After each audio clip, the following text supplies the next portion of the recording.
Live from the tank on the campus of the College of Staten Island, you're watching exclusive semifinal coverage of the CUNYAC men's basketball postseason tournament right here on CSI Sportsnet. Tonight, number 2 seed College of Staten Island will face John Jay College for the right to face number 1 seed Baruch College tomorrow night at Hunter College. Hi, everybody. I'm Mike Babuski, joined by my broadcast partner, Dave Pizzuto. And, Dave, it's been an interesting year for the men's basketball team, and they're defending their CUNYAC championship, and their defense of their championship continues tonight when they take on John Jay College. Yeah, and it's a team, Mike, that the Dolphins haven't been able to get over this season. 0 for 2 against John Jay this season. They lost very early on this court earlier this season, and then the Dolphins just got blown out when the two teams played at John Jay. It was the Dolphins' biggest loss of the season. It was John Jay's biggest win over CSI of all time.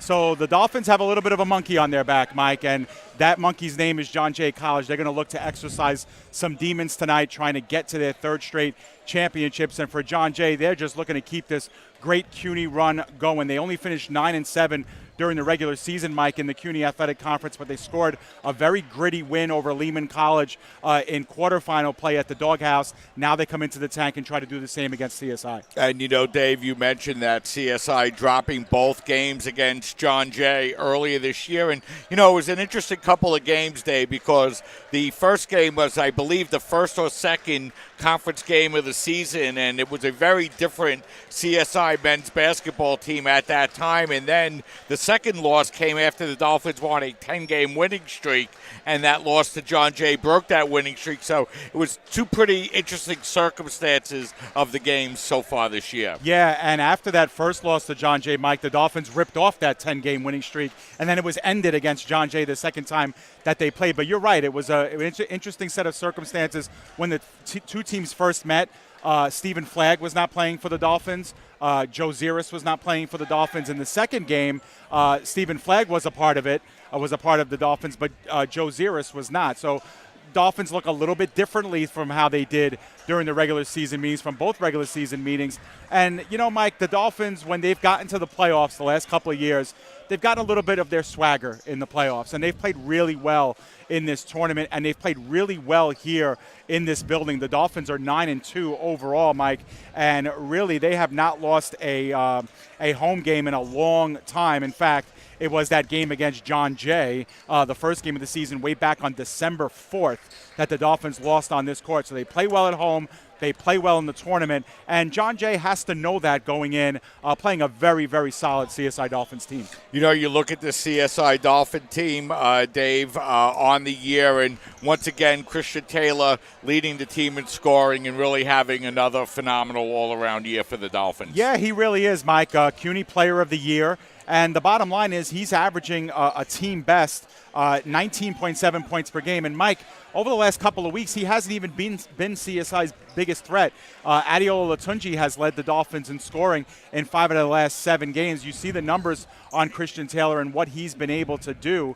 He's a one-stop shop for the Dolphins. He's very good offensively. He's very good on the boards. He distributes better than any player on this Dolphins team. He's got a great inside game. He plays above the rim when he has to. He's got a great mid-range and long-range game. And, of course, he plays well defensively as well. So there are a lot of reasons why the Dolphins center around him, but he's got a really good supporting cast, Mike, and that's when the Dolphins are at their best, when Christian Taylor is being accentuated by guys like Stephen Flagg, Adeola Latunji, and Shamal Martin.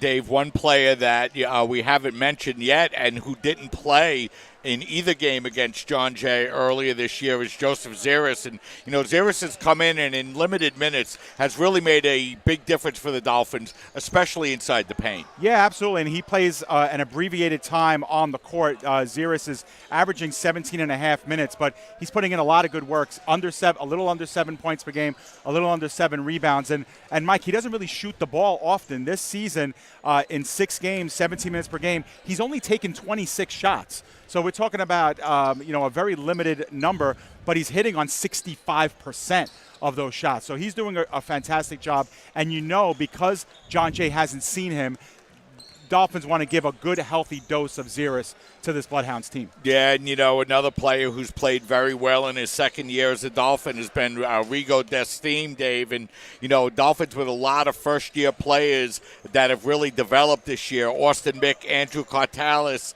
Shamal Martin, all playing better than when the season originally began. Yeah, absolutely, and that's the point of a good young team. Remember, the Dolphins do not have or didn't have any seniors to start the season. Stephen Flagg is their only senior. He joined the Dolphins late. So the Dolphins, for all intents and purposes, Mike, they still have a very young squad. So for TJ Tibbs, he wants to see his team improving from game 1 to game 26 and 27. And that's really what they've been doing. Now, there have been ebbs and flows with some of the games, Rigo Destime, Austin Mick, Andrew Cartalis. But for the most part, his team is playing a good, solid basketball, and they're playing consistent through this latter stretch of the season.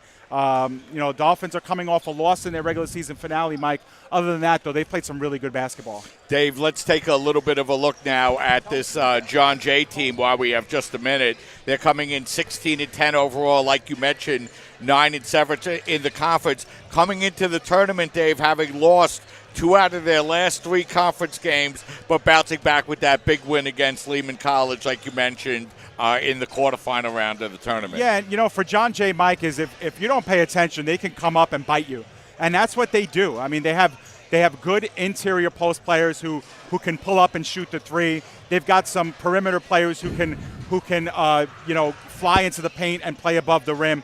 They beat you in a lot of different ways. And I think in watching John Jay a couple times, obviously, against CSI this season, and a couple of times when I've had a chance to view them on their live stream, is they can beat you in a multitude of ways, and they don't let you get rolling. And that's what I really like about this John Jay team is they don't allow you to get comfortable. In that game, both games against CSI this season, Mike, there were times where it looked like CSI was getting a little bit of momentum, and then John Jay would come out and hit a big 3, or they draw a charge.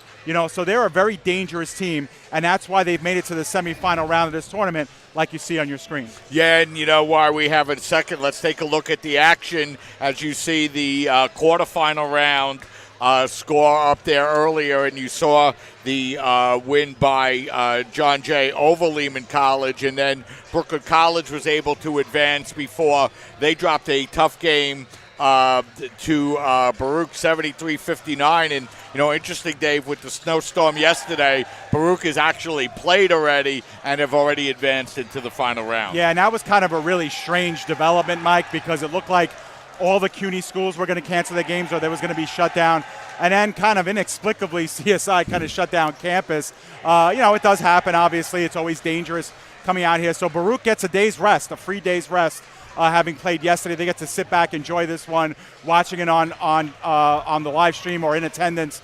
And CSI and John Jay are going to have to turn around and bounce right back. Remember, Mike, that CSI anyway hasn't played since the 13th, so they haven't played in 8 days. They got to shake off the rust, play a good quality 40 minutes, get a quick night's rest, and bounce back and play in a championship if they're able to win this one. Yeah, so it'll be a very different path than last year. Last year, the Dolphins advancing in the quarterfinal round after getting a 1-point win against Brooklyn College before defeating Baruch in the semifinal round and then winning the finals against Lehman College also by a basket. So it was a close CUNYAC tournament, and we expect more of that here this evening as the players come out onto the floor and we're getting ready for the start of the national anthem. Why don't we step aside and we'll take a break, and then we'll be back to bring you the starting lineups here for tonight's semifinal game as you're watching men's basketball coverage right here on your voice of everything CSI Sports,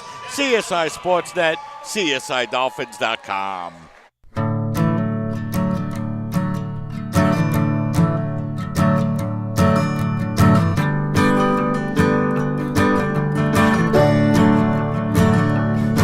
Oh, listen now, can you hear the bluebirds? Oh, look up now, can you feel the sun? Oh,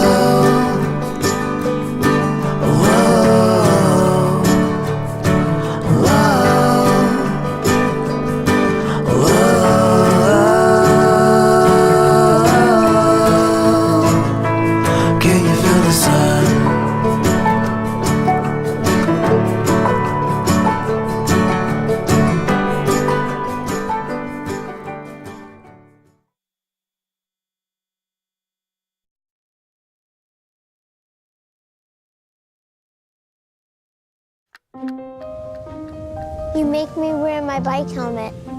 Taught me never to run with scissors. You tell me to stay away from drugs.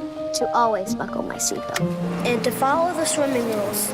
You're always looking out for me and trying to keep me safe. So why do you keep a loaded gun in your drawer? Here in the garage. Closet. Shoebox under the bed. Where anyone can get to it. How safe is that? How safe is that? How safe is that? You asked them to follow some safety rules. Now they're asking you. In fact, they're counting on you. Never let your gun get into the wrong hands. If you own a firearm and are not using it, please be responsible and be sure that it's stored in a safe place. Remember, always lock it up. For more information on firearm storage safety, visit ncpc.org. We're back, and we're just moments away from the start of tonight's semifinal game between the College of Staten Island and John Jay College. The Dolphins looking to defend their CUNYAC championship and get the automatic bid into the NCAA tournament. And the John Jay Bloodhounds are being introduced out on the floor right now. And while they're being introduced on the floor, why don't we bring you the starting lineups? And here to bring you those starting lineups, my broadcast partner, Dave Pizzuto. Dave? Well, thank you, Mike. You see him on your screen. 0, Romello Ford. Number 5, Sean Epps. Number 10, Jerome Petty. Number 13, Kyle LaGuardia. And number 33, Doug Levy, who has really killed the Dolphins the last 2 meetings these two teams have had. Those are your starters for John Jay, coached by Ryan Highland. And for the CSI Dolphins, not too many changes to the starters. Number 1, Stephen Flagg. Number 2, Adeola Latunji. Number 3, Rigo Destime. Number 22, Shamal Martin.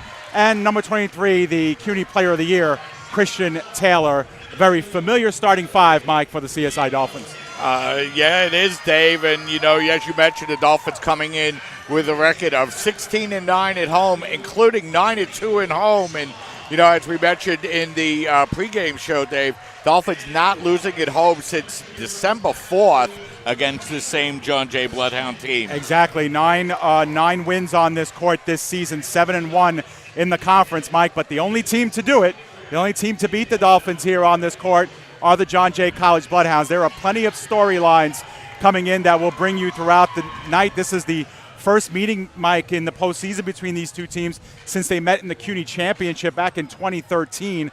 A win by CSI. CSI 9-3 all time over John Jay in playoff action. But it's a year that's belonged to the Bloodhounds, Mike. 2 for 2 against the Dolphins so far this season. The Dolphins, if they want to get to their 3rd straight title, they have to go through the Bloodhounds. And, you know, Dave, the Bloodhounds coming in, they have 3 players averaging over double digits a game. They have 5 players averaging 8 or more points a game. Eshawn Epps leading the team, averaging over 16 points a game. And then you mentioned Doug Levy earlier, Dave. Levy coming in, averaging a double-double, averaging nearly 16 points a game, and leading the conference in rebounds at 13.5 rebounds a game. Yeah, he's been terrific, Mike. And he's one of those players, too, that, you know, he's so great on the inside. He's obviously dominated. We know what the height is all about. But he can pull up and shoot the 3. So you can't sleep on him on the perimeter, and that's why you have to play your best against a team like John Jay. Because if you want to do a good job inside, you're going to get burned on the perimeter. If your goal is to guard the perimeter, they're going to beat you on the inside. So we're about ready to get underway here between the Dolphins and the Bloodhounds as Levy jumps against Martin, and Latunji drives to the basket, lays it in, and draws the foul. So 5 seconds into the game, Dave, the Dolphins break right to the basket, and Latunji will go to the free throw line here to shoot 2. Yeah, and that's if you're CSI. That's the way you want to start. Obviously, getting a quick foul also in the process called against Petty. And Latunji, one of the steadier free throw shooters on this team, 68%. So Adeola hits the first free throw, and the Dolphins have the first points of the game, and they lead by a score of 1-0. And, you know, another big year by Latunji, Dave. Yeah, and he's an unsung hero for this team, Mike, because Christian Taylor gets so much attention and so much kudos for the job that he does, and rightfully so. But whenever Christian Taylor is not scoring, Adeola Latunji usually is. So that's LaGuardia with the basketball out by the free throw line. He hands the ball off to Ford. Ford kicking the ball out to Petty as the Bloodhounds work the ball around the perimeter now with just 5 seconds left to shoot. Pass goes inside, and the upward jumper is up. No good, and the ball actually tipped in, and I believe Flagg tipped that ball in, Dave. He sure did. So we'll see who they give credit to that basket to. It'll probably be to the last person who touched it, which was Levy. In any event, 2-2. So 2-2 the score as Flagg looks to bring it inside. He kicks the ball out to Destine. Destine backing in against Ford, now kicking the ball out to Flagg. The open three-pointer is good. Good start for the Dolphins. They've hit their first 2 shots. Yeah, and if that's what you're going to get out of Rigo Destine, it's going to be a nice night for the Dolphins. He's got a really great shot.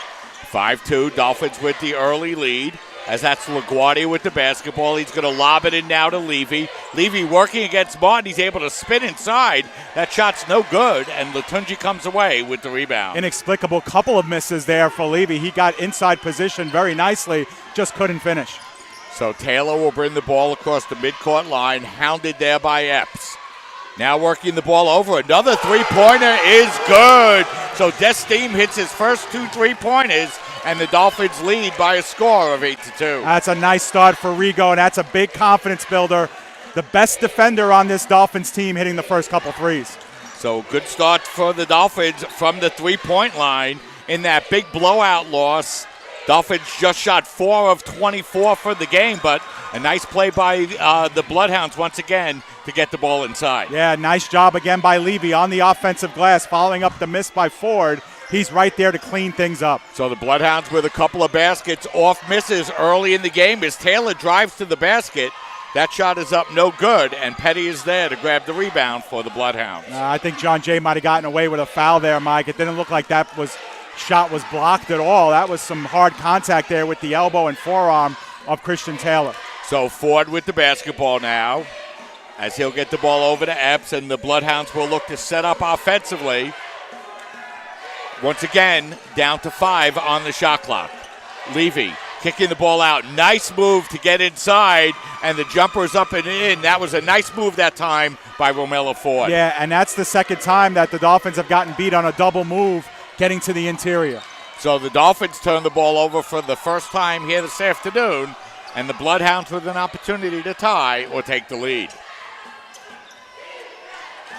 Epps with the basketball. Once again, the Bloodhounds working very deliberately, Dave. It seems like their intention is to run shot clock with possessions. Ford with the basketball, driving his way inside. He looked to kick the ball over. Levy able to recover. Back over to Petty. His jumper is up, no good. But once again, the Bloodhounds able to grab the rebound, Dave, and knock the ball off the Dolphins. So it will remain Bloodhound basketball. Offensive rebounds 3-0 now in favor of John Jay. These second chance opportunities. John Jay already has 2 points off second chance. Let's see if they can cash in again. Yeah, so that's Ford with the basketball, working the ball up over in the corner to Epps, and his open three-pointer is good. And the Bloodhounds now in the middle of a 7-0 run, Dave, to take a 9-8 lead. Yeah, Sean Epps, 33% three-point shooter, but he's going to be even better when you leave him open. So that's Taylor with the basketball now as he'll back the ball out and look to work against Epps. Looking to use the Martin pick. He gets inside. His jumper from the top of the key is no good, but Latunji able to grab the rebound. His putback's no good, and he stays with it and draws the foul. So Adiola all over the place, can't convert, but will go to the free throw line for the second time. Yeah, and if he gets 2 rebounds there, as we see the three-pointer again for Rigo. But if Adiola gets credit for 2 rebounds there, that's already 3 rebounds for him. A couple of points, obviously, from the line. So Latunji hits the first. That ties the game up at 9, and that ends the 7-0 Bloodhound run. And for Jerome Petty, Dave, 2 quick personal fouls. Yeah, and he's going to have a seat on the bench now as coming in is Jordan Aiken to replace him. Adiola remains perfect. Sorry, Mike. 4 for 4 for Adiola, and the Dolphins regain the lead, 10-9. Epps with the basketball as he brings the ball across the midcourt line. Epps looking to work against Latunji, feeding the ball out over to Ford. Ford feeding the ball inside, and we're going to have a whistle and a foul inside, and that will be the first foul on the Dolphins, and that will be on Jamal Martin. Yep, and that time As you can see, the other three-pointer by Desteem. That time, Shamal Martin just leaning in to Levy a little bit on the baseline there. John Jay wants to get him the ball. The pass goes out to Levy at the top of the key, and the Bloodhounds will set up again offensively with 15 to shoot. Epps with the basketball, now working the ball out over to Ford. Back to Epps, inside 10 seconds on the shot clock once again. Ball fed out to Epps. His open three-pointer is up, no good. And this time Desteem able to grab the rebound for the Dolphins. Taylor with the basketball, working it out over to Flagg. Flagg's open three-pointer is in and out, and Levy up to grab the rebound. It didn't miss by much. Flagg was left open there. Dolphins doing it on the transition. Ford over to Levy. Levy's open three-pointer, that's no good. Offensive rebound by Aiken for the Bloodhounds, and once again, another second chance opportunity for John Jay. John Jay's 5 points now on second chances. 5 out of their 9. Levy now feeding it inside to LaGuardia. LaGuardia working against Flagg. That's up no good, and Martin there for the rebound. He hands off to Taylor. He'll bring the ball across the midcourt line and now feed it over to Martin. Martin inside to Latunji. His layup is up no good. He was working against the smaller Aiken, but couldn't complete the play. Now the Bloodhounds turn the ball over, and Desteem with the basketball for the Dolphins. 4 minutes, 35 seconds into this first half. Dolphins with a 10-9 lead here in this CUNYAC semifinal game is Desteem with the open three. That's up no good, and Epps high for the rebound for the Bloodhounds. Dolphins shooting now just 2 of 7, 2 of 8 make that on the afternoon. And 0 of 4 from the two-point line, as that shot's no good, and Desteem there to grab another rebound for the Dolphins. Yeah, he had to go up over Doug Levy to get that rebound too, Mike. Taylor looking to spit his way inside. Now he works it over to Flagg. Flagg with the open three-pointer is in and out. It's 2 in and outs, Mike, for Stephen Flagg. Some hard luck for him. Ford with the basketball now, feeds it up over to Levy. Levy working the ball back out to Ford. And now it'll be Epps with the basketball with 13 to shoot. Ford backing the ball out once again, and once again, shot clock inside of 10 seconds. Ford driving to the hoop, and he'll draw the foul. Yeah, that was an easy one to call as Rigo Desteem kind of hooked him. And they're going to call it 2 shots on it. Mike, I don't agree with that. That should have been on the floor.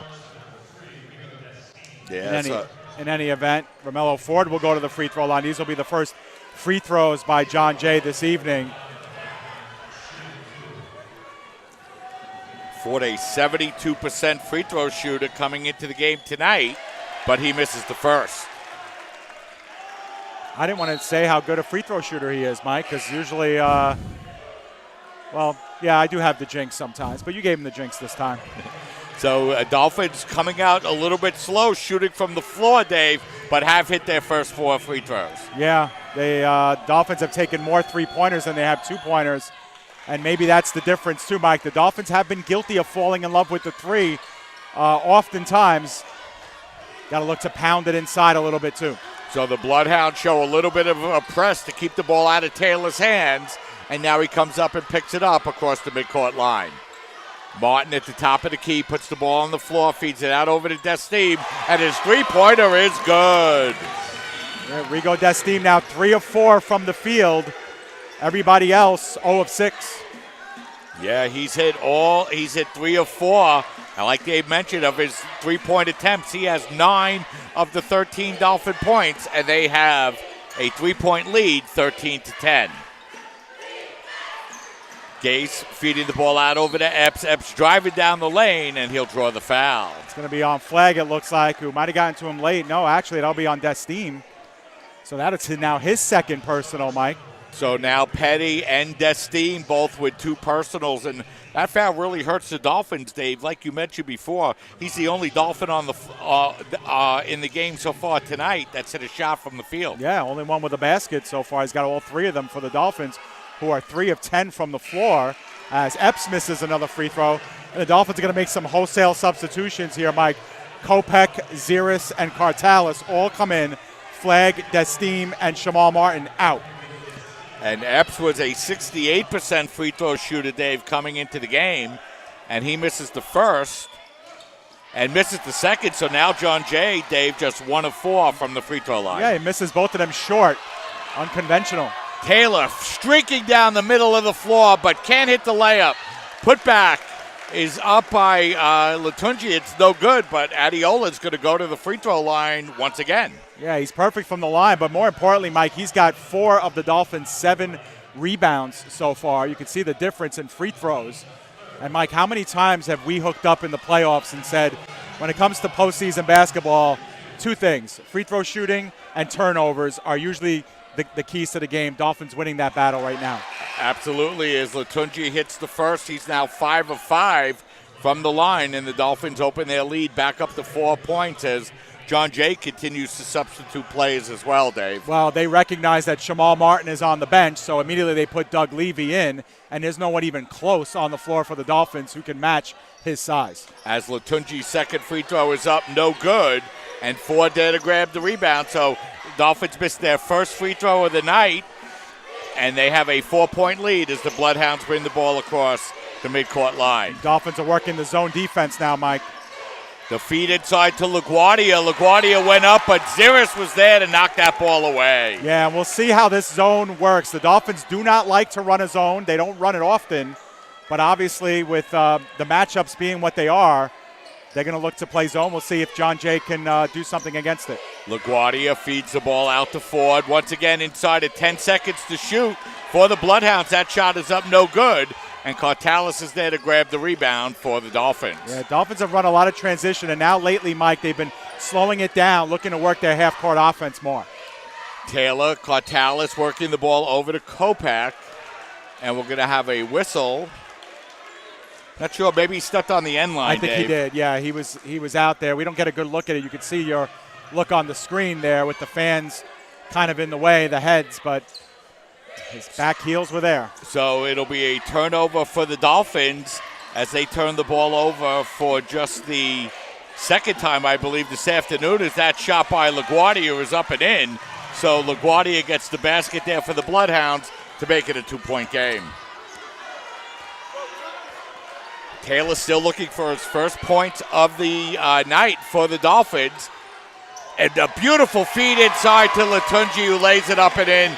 Beautiful assist that time by Christian Taylor, his second assist of the night. Yeah, nice harmony between Taylor and Latunji. I think everybody in the place thought Taylor was going to go to the hole with that one, but Adiola on the same page gets the ball in. Bloodhounds trying to work the ball inside to LaGuardia. He kicks it back out to Petty. That shot's up, no good, but Levy able to easily grab the rebound, Dave, and lay it up and in. Well, a long shot leads to a long rebound, and Levy just had great positioning. Nothing you could do there for the smaller Dolphins team. 16-14. It's a 2-point game now as Taylor with the ball at the 3-point line, guarded by LaGuardia. He puts up the shot. That's no good, and LaGuardia is going to draw the foul on the play, and not a good foul that time by Kyle, Dave. Yeah, and you get a good look at that last give and go there by the Dolphins, and Taylor now will be the first Dolphin other than Latunji to get to the free throw line. So there haven't been a lot of fouls called, Dave. Just 4 on John Jay, but 2 players with 2 apiece, Petty and LaGuardia. Just 3 fouls on the Dolphins, but 2 of them on Latunji. On the team, I'm sorry. Yeah, he was on the bench because of that, as the Dolphins have now missed 2 free throws in a row after making their first 5. And they're 5 of 7 from the line. One more coming up here for Taylor, a 73% free throw shooter, so he splits the pair, and the Dolphins lead by 3, 17-14. Epps walking the ball across the midcourt line. Cartalis there waiting to pick him up, and Martin back in the game, Dave, for CSI. Understanding that height differential. Petty with the basketball. Now lobbing the ball back out over to Epps, guarded by Cartalis. Epps rises up. That 3-pointer is up, no good. Cartalis able to grab the rebound for the Dolphins as he looks to run. Taylor streaking inside. That layup is up, no good. His putback is up and in, and he draws the foul. So it took Christian a couple of shots, Dave, but he's able to hit on his 5th attempt. And you know what, Mike? At one point, the offensive rebounds were 3-0 in favor of John Jay. Now they're 6-4 in favor of John Jay. You see the free throw numbers on your screen. Dolphins doing a good job making some points count here.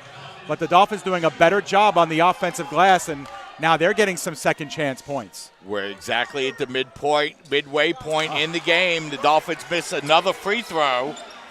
So they're now 6 of 9 from the line, and they have a 5-point lead as the Bloodhounds bring the ball across the midcourt line. Epps working the ball over to Pujols. Now back up over to Epps. Bloodhounds have been very methodical offensively all game long and have once again worked the shot clock inside of 10 seconds. Bloodhounds working the ball around to Epps. His floater in the lane is up, no good. And that time Martin goes up high for the rebound. Nice job by Martin to stay with that ball, Mike. Taylor able to get the handoff from Cortalis and bring the ball across the midcourt line. Taylor looking to work against Epps, now works the ball out over to Cortalis. Dolphins with 10 seconds to shoot. Cortalis takes it down the lane and lays it up and in. Strong move to the basket that time, Dave. And we'll have our first timeout of the game taken, Mike, and Cortalis, a deep threat, and we have a full timeout. He burns him with the layup. So why don't we step aside and take a break? We have 9 minutes, 3 seconds remaining in this first half with the score. Dolphins 21, Bloodhounds 14. You're watching CUNYAC men's basketball semifinal coverage right here on CSI Sportsnet, CSIDolphins.com. Morning, Gary. We are GetSchooled.com. You want a college education, don't you? You know you do. That's why we're here. We're free and here to guide you through every step of the way, starting with attendance. Gary, financial aid forms.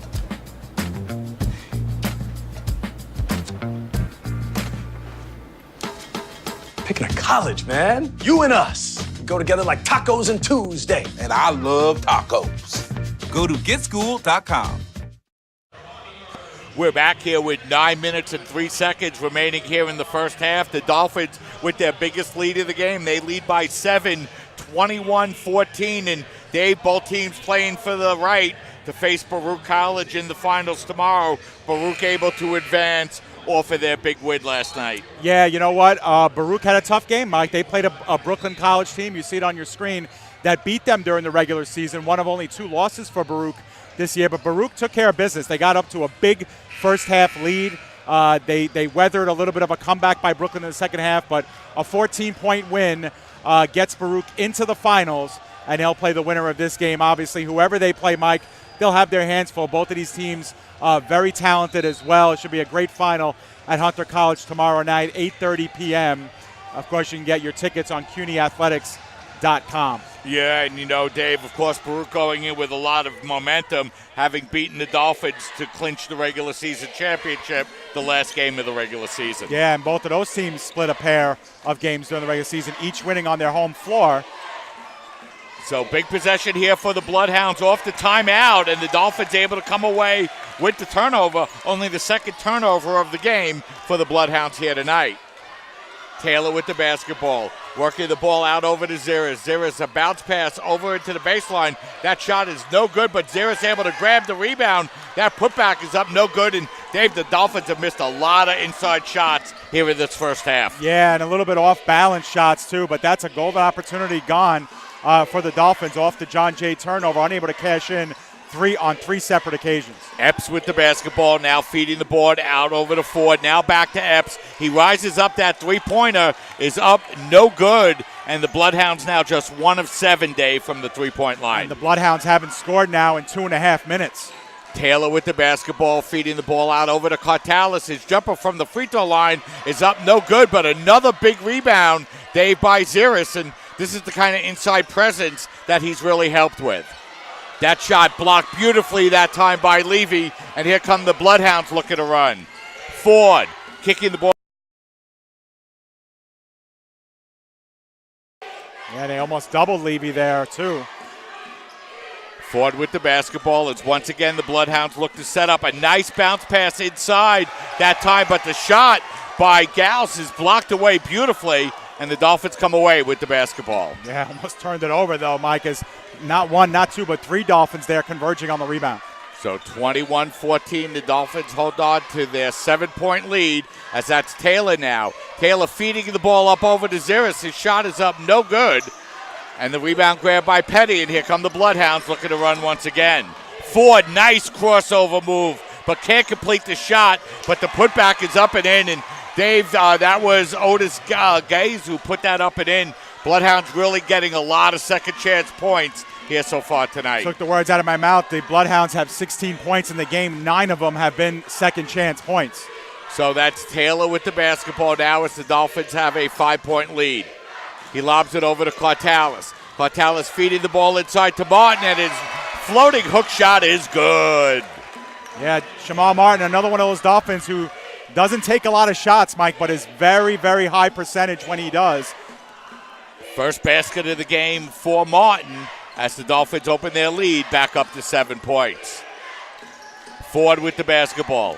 Ford bounce pass up over to Petty. Petty pulls up, and that three-pointer is up and in, and that's a big basket there, Dave, for Jerome Petty. His first points of the game, the Bloodhounds needed that. Very rarely do you see a baseline bank shot for a three.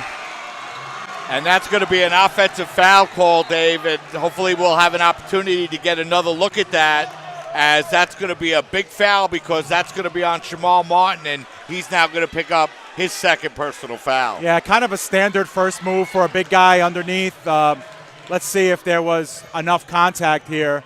Martin does have open space. I'm sorry, Dave. Yeah, it's a routine play. He does drop the shoulder a little bit, but that's one that shouldn't be called either way. Yeah, you know, again, there was certainly no position established, and now we're going to have a whistle and a foul called on the Dolphins, and it's going to be out on the floor, so the Bloodhounds will inbound with a fresh 30-second clock as Christian Taylor picks up his first foul of the afternoon. It goes back to what I was saying in the pregame too, Mike, about John Jay not letting you get comfortable. And, you know, they're down by 7. It seems like things are very bleak. You hit a banker three-pointer from the baseline, and now an offensive foul, another layup, and it's a 2-point game. Yeah, 2-point game once again as that ball goes up over to Latunji. He tried to jam it home, and instead the ball's going to bounce off the guide wire. It'll be out of bounds. So it'll be John Jay basketball as they have an opportunity to tie or take the lead. And, Mike, if that would have went in, the absolute roof would have came off this place. It almost came off this place anyway. But that was a big attempt there for Latunji. Dolphins have led by as many as 7. The Bloodhounds on a 5-0 run to make this a 2-point game. Levy with the basketball out by the 3-point line. Bounce pass goes over to LaGuardia, back to Levy. Once again inside, 5 seconds to shoot. As Epps pulls up, buries the 3, and the Bloodhounds on an 8-0 run, Dave, to take a 1-point lead. Yeah, breaking that zone defense, Mike, getting the open look for Epps. He's hit a couple of open threes.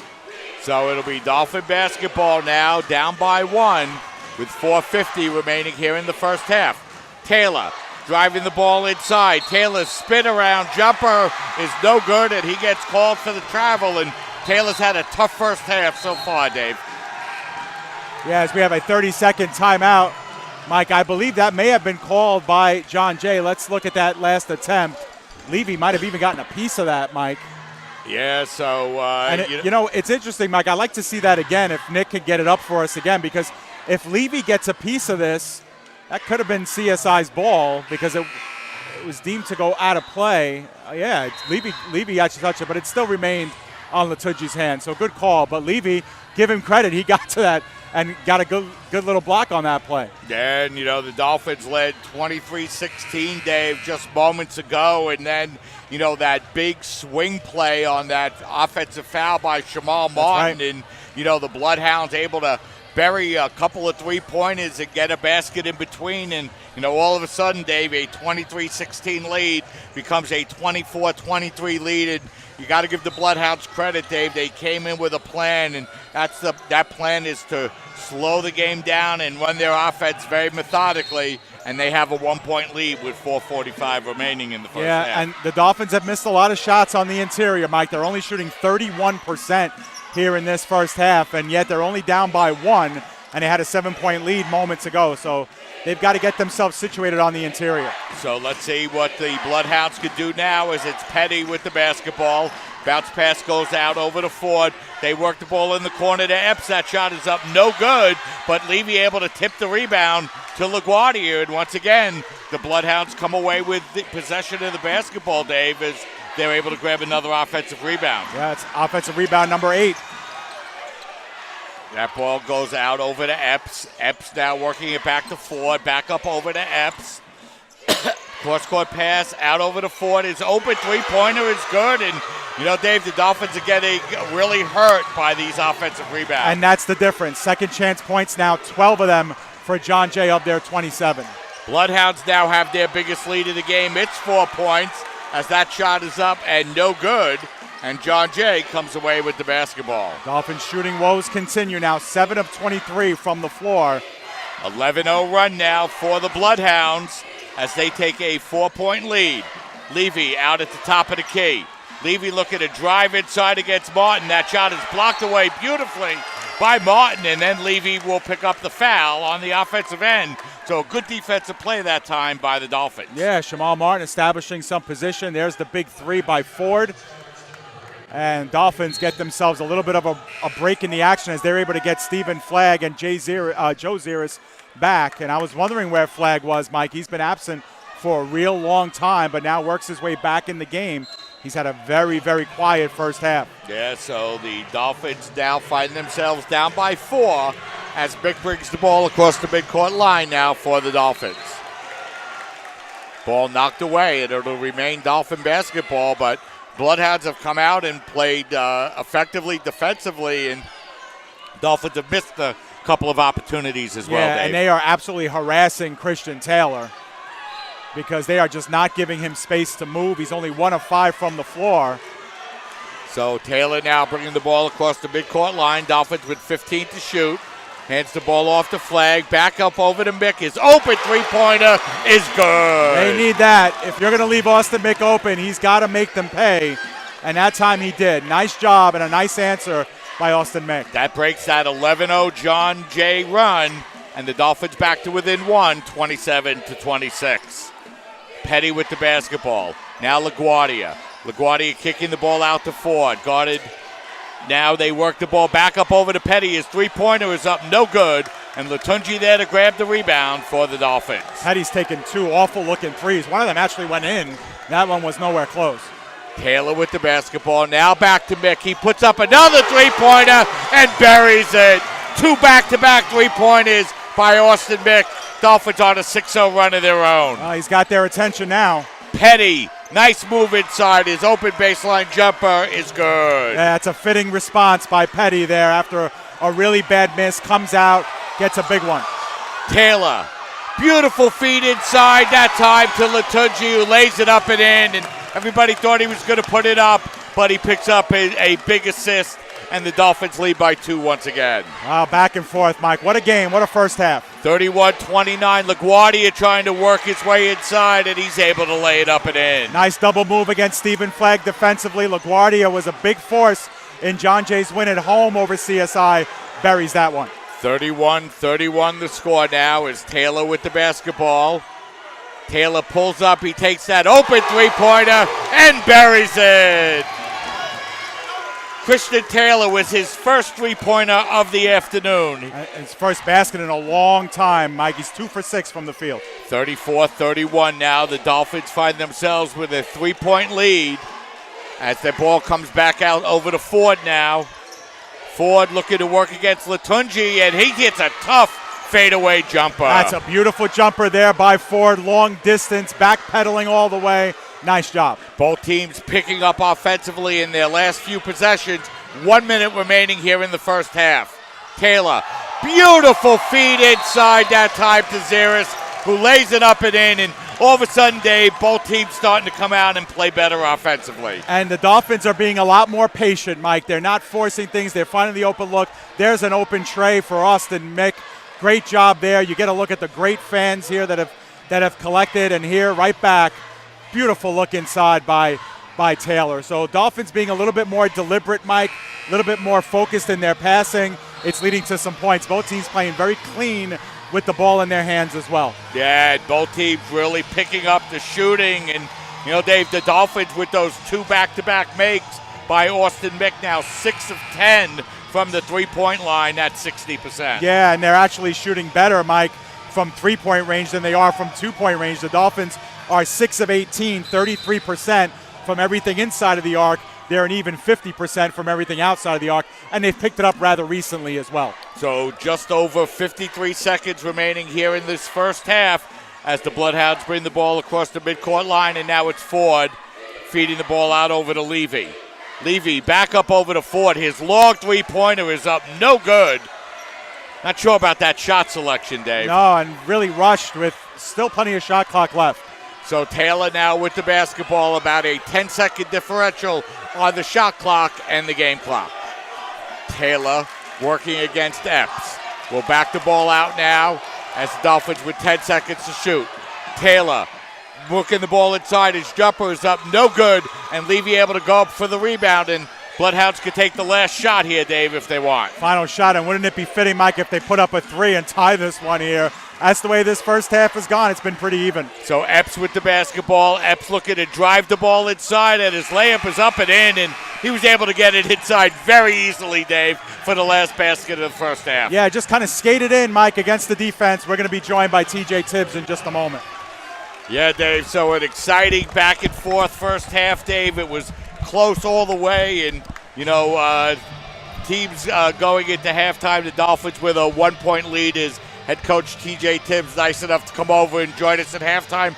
Coach, a close first half, back and forth for both teams. What did you see from your team in the first half? It's great energy. We got to do a better job on defense of getting them off the glass, fighting the interior players. The interior players are doing a tremendous job. They'll give them credit to playoff games. Seniors, Epps hitting some tough shots. Romello Ford hitting some tough shots. Some great players over there. So went exactly how we thought it would go. A nice back and forth game. Coach, the team has done well protecting the basketball. You've only turned the ball over 4 times. What are you looking for in the second half? It's more of the same. Just got to be aggressive. Of course, they're going to try to take Christian out of the game. They're going to try to force other guys to make shots. Rigo, their team, did a great job early again to start hitting shots. But we just got to be ready when Christian gives the ball up. So second half keys, I know you mentioned a few of them.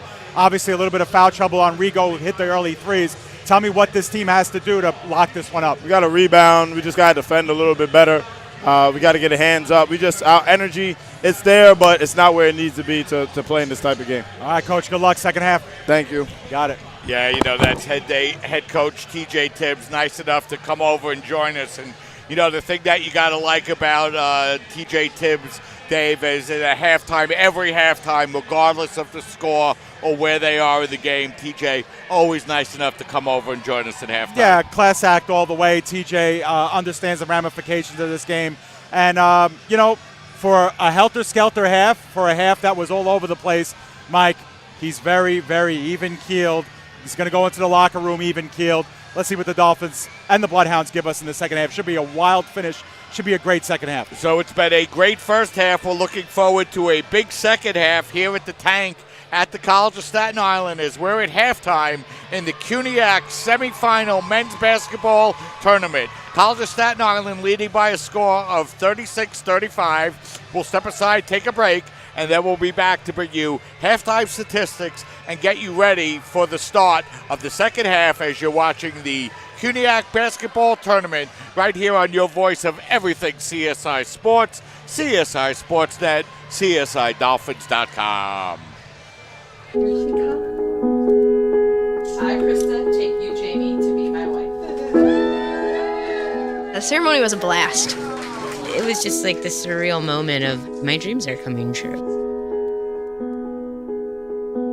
When we found out that we were pregnant, we were just elated.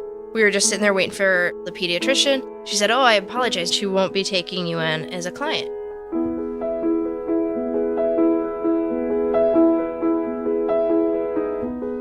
We are a lesbian couple, but she's just a baby. She's the one you're denying the service to. And sitting there in that small, cold room, I wanted to cry, just thinking, what did we bring this kid into?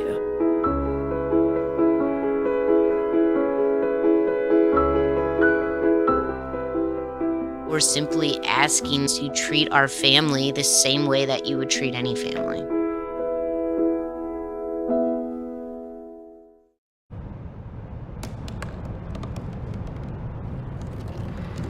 They said I couldn't dream. Called me a piece of trash and swore that's all I'd ever be.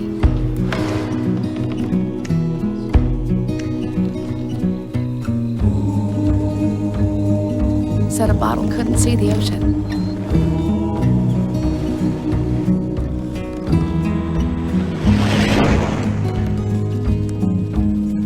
Give up. Go back to the dumpster. But I didn't listen. I made my way.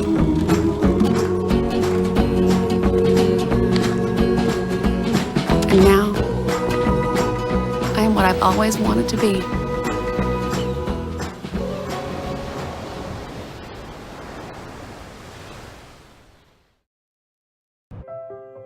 So we were walking to school. At the corner, we waited for the traffic light. I started thinking about lunch. Mom packed me turkey and cheese. She's I really smart, want cheese pizza, but like at Luigi's. sometimes her mind wanders. They have this video game there, and Kate's got the high score. We should have a sleepover. Maybe I should pack my pajamas. I remember saying, Laura? Laura? I think I heard Mom say something. The sign says don't walk. Sometimes it's so overwhelming. When we finally got there, she gave me a hug goodbye. I really hope she doesn't I have really another hope bad I don't day have at another school bad day at today. school today. When you can see learning and attention issues from their side, you can be on their side.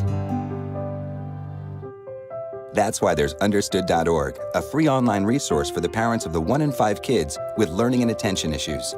Here you'll get personalized recommendations, practical tips, daily access to experts, and more.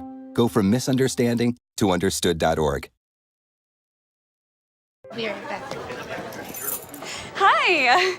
You think you're probably sober? Yeah. But you're thinking about taking the back roads home, just in case. If you're probably sober, then why would you do that?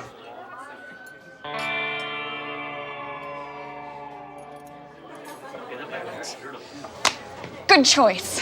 Probably okay isn't okay. If you see a warning sign, stop and call a cab, a car, or a friend. That's a full glass of wine. I'll be chatting you later. What to expect when you're expecting a teenager. Today we're talking about how to wake up your teen, and this works literally every time.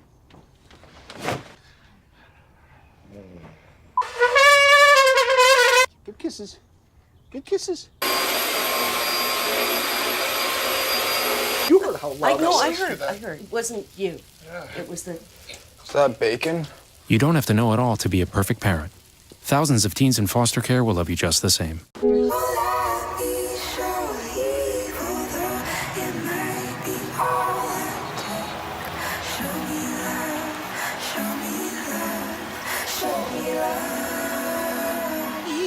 I got a crick in my neck, limp in my step, cramping in my muscles every time I try to flex. I don't know what to get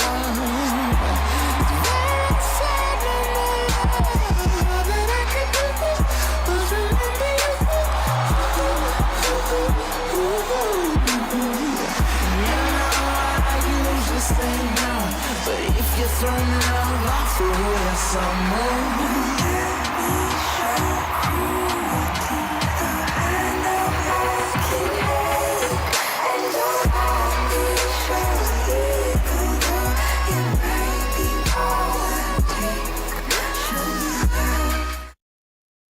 Hi, I'm Peter, and there's nothing I love more than sharing vegetables with my friends. Come on in! Help yourself to anything. That's why we give our food the utmost respect it deserves. Did you know there are simple steps we can all take to help save food? You can cook it, store it, even share it. Just don't waste it. Because when it comes to food, better ate than never. To learn more, visit SaveTheFood.com.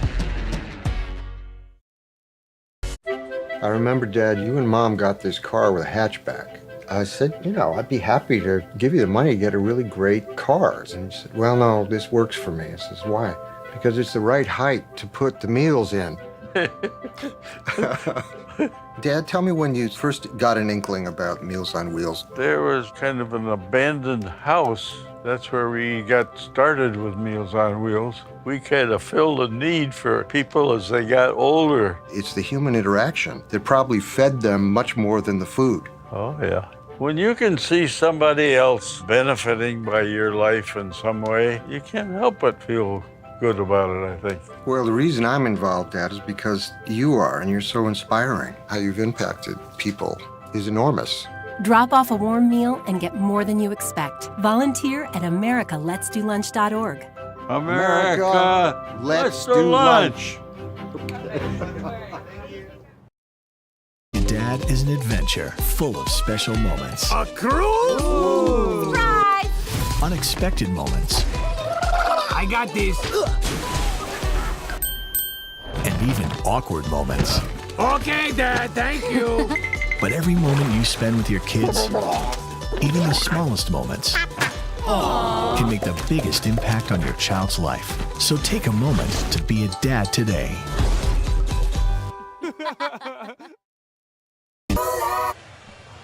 We're back here at halftime where the College of Staten Island leads the John Jay Bloodhounds by a score of 36-35. And, you know, Dave, it was kind of the first half we expected. The Dolphins led by as many as 6. Bloodhounds led by as many as 4. 1-point game going into the second half. Yeah, you know what? It's about what we expected, Mike. The Dolphins and Bloodhounds, we knew this game was going to be close. We knew it would maybe come down to a possession or two. And just when the Dolphins looked like they might be breaking away a little bit, there was John Jay making a big 3, an offensive foul by the Dolphins, a layup to respond. And just like that, John Jay worked his way back in the game. We said it during pregame. This is a team that does not allow you to get comfortable under any circumstances. But give the Dolphins credit, Mike. They started off shooting very, very poorly in this game. They were hovering around 30%, but they've gotten that number up to about 41%. We'll look at the stats in just a few moments here. But the Dolphins really started to pick up their percentages. Their three-point shooting has been good. Austin Mick came on late and scored 2 huge three-pointers after John Jay had wrestled, control and momentum. And so give both teams a lot of credit. And both teams did a lot of punching. Both teams took a lot of punches. And I think the second half obviously is going to determine who moves on to the championship. Yeah, Dave, it's the 2 and 3 seeds as we have an opportunity to look at the halftime stats. And, Dave, the stats are about as close as the scores as well. Yeah, when you look at the discrepancy with the three-point shooting, that's where John Jay has really failed themselves. But they've gotten a lot more shots off, and that's because their rebounding numbers have been good. You look at the overall rebounds, 19 for the Dolphins, 20 for John Jay. But the offensive rebounds have really been key. And John Jay, Mike, has 12 second chance points. The Dolphins only with 5 as you take a look at the updated numbers. But the Dolphins, percentage-wise, have been good. Three-point shooting, though, John Jay wants to lift that number up. Free throws have been kind of a wash. John Jay just hasn't been able to get to the line. But second chance points for John Jay have been the key. A lot of different storylines, Mike. The big players have played big so far in the first half, and second chance are going to be really second chance points are going to be a focus, and bench points as well. The Dolphins leading in that regard 10-2. And Dave, while we have just a minute, we should mention the fact that the women's basketball season came to an end earlier this week against Brooklyn College as the Dolphins dropped that game in the semifinals by a final score of 70-52. But the Dolphins under first-year coach Nicole Sarcone winning 19 games on this season, losing just 7. And, all in all, for a team that basically lost about 85% of their scoring, really having a good year in Coach Sarcone's first year as head coach. Yeah, I know that she's disappointed in the season that they had, and I know a lot of the girls are as well, because they did feel that they could beat Brooklyn, get to the championship, and possibly beat Hunter there. But the bottom line is the Dolphins had lost a lot of talent from the year before. I think a lot of people looked at them on paper and said, could be a lean year. They lose their head coach. They lose a lot of their returning cast. And, it could be a rebuilding year. But, Dolphins basketball, Mike, we've been covering them for over a decade. Since when have we ever used the word rebuilding with either one of these teams? They just seem to continuously put great products on the floor. And we're very spoiled. Very, very spoiled here on the webcast as calling Dolphins games. It's a program that rarely rebuilds. They just retool and reload. Dolphins had a really good season, a season to be proud of. And they lost to a very, very good Brooklyn team. Defending champs who are going back. They'll play a good Hunter College team on the women's side. And, Mike, that women's championship should lead to a pretty good men's championship. Baruch has been great on the men's side all season long, as evidenced by their record. And whoever they play, whether it's the Dolphins or the Bloodhounds, the fans are going to get treated to a pretty good final tomorrow. Yeah, no doubt about it, Dave, as we're 20 minutes away, or I should say 20 minutes away from deciding who is going to advance in that final round against Brooklyn College. And, you know, Dave, we mentioned several times what a close back and forth first half this was. What do the Dolphins have to do in half number 2 to advance into the finals here in 2019? Well, I think TJ Tibbs told us they got to rebound well. I mean, the Dolphins are giving up way too many second chance points, and that's because they haven't been able to clean the offensive glass, so they have got to do that. Dolphins have been very good protecting the basketball, Mike. They only have 4 turnovers, but you know what? The Bloodhounds have only turned the ball over twice, so those are very low numbers. The Dolphins have to continue to have good possession of the basketball, protect the basketball, clean up the offensive glass, stay out of foul trouble, especially their big guys. And if you're John Jay, you got to continue to feed the rock to Doug Levy, who I don't think they did a really good job, getting to often enough in that first half. We'll see what both teams have to offer us here for half number 2. You know, Dave, Levy held to just 4 points in that first half on 2 of 6 shooting, but pulled down 10 rebounds in that first half. Yeah, and obviously when TJ Tibbs says we need to keep him off the boards, he's talking about him. He's got 50% of the rebounds. And, you know, I think Shamal Martin did a really good job against Levy. The only thing is that Martin got chased off with 2 fouls, and one of them was that in-between offensive foul called underneath. So if the Dolphins can keep their big guys in the game, they have a good chance here. And if you're the Bloodhounds, I'd get Levy more involved offensively. They didn't give him the ball enough on the offensive side of the play. And Dave, in that first half, Taylor and Latunji, they combined 4 of 15 from the field. Yeah, you know what? But Latunji did a nice job creating, nice job on the boards, and a nice job at the free throw line. And you know what, Mike? The supporting cast did a really nice job accentuating them. So here we go. We're underway in this second half. The winner will advance to Hunter College tomorrow night to face Baruch. 8:30 tip-off time as the Bloodhounds have the first possession here in the second half. Epps with the basketball. Epps driving inside, feeds it over to Levy, and that shot is blocked away beautifully by the Dolphin defense. I believe that was Stephen Flagg who got in there a little bit late, but you see how deliberate the Bloodhounds were, Mike, trying to get Levy the rock inside. That time the Dolphins win that battle. The 4th block of the afternoon for the Dolphins as they have their first possession in this second half. Desteem, the open three-pointer, and that's up and good. He continues his red-hot shooting from the three-point line. Yeah, he chased himself out of the game with those 2 fouls in the first half, but he's picking up right where he left off. Dolphins up by 4. Ford looking to feed the ball inside to Levy. His floater in the lane is up, no good. So twice the Bloodhounds have gone to Levy and come away empty. Yeah, and that's unfortunate. Haven't been able to get the ball in his hands enough.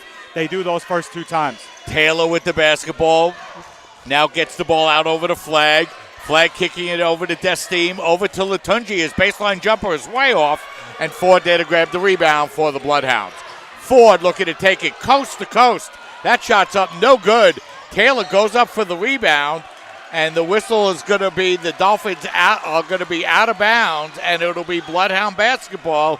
So the Bloodhounds able to get a second chance opportunity here as you see that beautiful block by Stephen Flagg. Yeah, and again, this is going to count as another offensive rebound, Mike, for the Bloodhounds. This is where they've been really their bread and butter all game long. Boy, that was a long 5 seconds, Dave, for the Bloodhounds to get the ball in, and Ford's floater is up no good. So the Bloodhounds can't capitalize. And Ford, on the last 2 possessions, really wants to take over the offense for the Bloodhounds, but John Jay 0 for 4 now in this half. So Taylor with the basketball now as the Dolphins with possession of the basketball and a 4-point lead. Flagg looking to take it down the baseline, feeding it over to Martin. His layup is up no good, but he'll draw the foul, and I believe that will be on LaGuardia.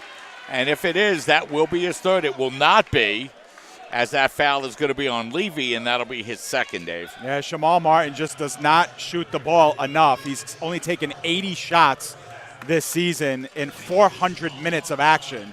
So you could do the math. He's a very high percentage guy, and if he can continue to get to the basket, draw fouls, he could be a real dynamic CUNY player by the time his career is over as he makes his first free throw. So he makes the first. He's a 53% free throw shooter coming into the game here this afternoon, and the Dolphins have ticked their lead back up to 5 points. One more free throw for Martin, and his second is up and in. 2 big free throws there for Shamal Martin. Yeah, and the Dolphins now 8 of 11 from the charity stripe and doing a good job in that department. So the Dolphins come out here in the second half and score the first 4 points, or the first 5 points, I should say, and they have a 6-point lead. Ford with the basketball. Ford pulling up for that three-pointer. That's up no good, and the Bloodhound struggles continue here, Dave, in the second half. Yeah, head coach Ryan Highland gets up now, and a little bit of a danger zone here. The Dolphins can really take up big control. Desteem, that long three-pointer is up no good, but Martin able to go up and grab the rebound. Both teams fighting on the floor.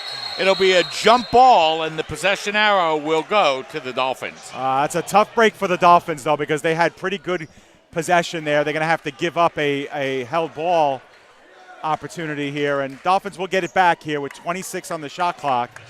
That was a huge three-point miss by Desteem. That would have sent this crowd into hysterics.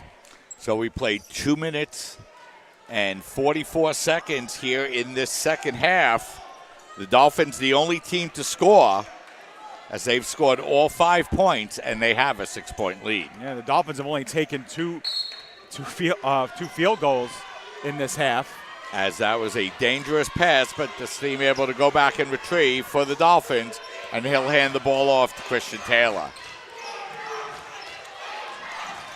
Taylor with the basketball. Taylor, a beautiful spin down the lane. Levy able to block it, but Martin there to take out the garbage and put it in the basket. And you see what kind of crowd that Christian Taylor, kind of brings towards him, and that leaves Shamal Martin there for an open rebound and putback. That's because Christian Taylor draws so much attention when he comes to the basket. Dolphins have their biggest lead of the game. It's 8 points. Big possession here for the Bloodhounds as Epps pulls up and buries the three. What a great three-point shot that time by Eshawn Epps, and Dave. Every time they've needed a big basket, it has been Epps that has delivered. He's been quiet today, Mike, but he's got 11 points now.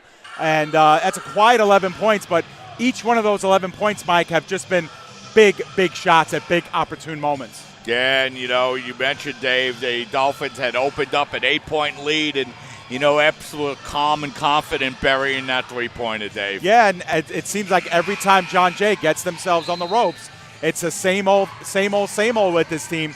They do not allow you to get too comfortable. They make big shots, and Epps right there with another huge one for John Jay. He's now 3 of 7 from beyond the arc and 4 of 9 overall, 11 points for the young man. He's been a big force for John Jay all season long. So all 10 players coming back out onto the floor for both teams as the starters for the second half remain in the game, and the Dolphins now with possession of the basketball and a 5-point lead.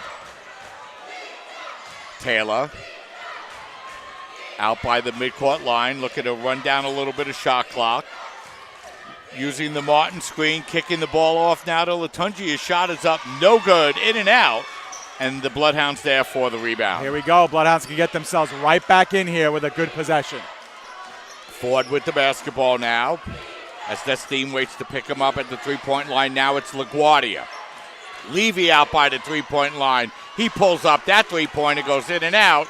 And Desteem grabs the rebound for the Dolphins. Taylor with the basketball. He's been quiet point-wise, but has played an effective game for the Dolphins.